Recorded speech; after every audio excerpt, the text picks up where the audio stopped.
So think about both of those descriptions. We've got blotted with ink, but we've also got stained with chemicals. So why is he working with chemicals? Is basically what. Why is he working with ink and why is he working with chemicals? Okay, I'll give you another minute or so and then I'll show you the answer. So it's just one answer for this one. I am going to show you what it is now. This is an inference question. So he's got ink stained hands and chemicals all over them because he does work at the laboratory and the hospital.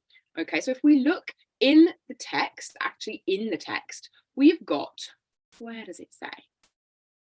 It mentions in his, this is difficult because it's across 2 paragraphs. So this is where like looking at having a very good understanding of an overview of the whole text is really important.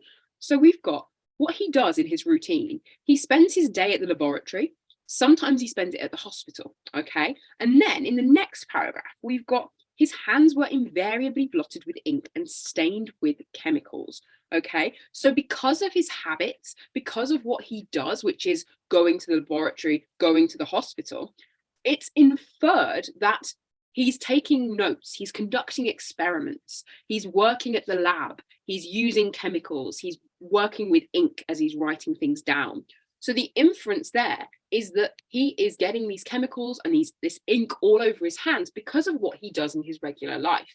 And that specifically, it's not actually mentioned that he's a detective in this extract, because they don't know each other very well in this extract. We know he's a detective, but remember, there's no assumed prior knowledge in this text. So if the text doesn't tell you that he's a detective, we're not expected to know that he is a detective off the bat, okay? But because we know that he goes to the laboratory and he goes to the hospital, that means that we can kind of draw some conclusions as to what he's doing there. Laboratory obviously is quite a scientific environment. Hospital is like medicines, and he'd probably be making lots of notes and things like that. So that would give some explanation as to why he has those ink stained and chemical stained hands.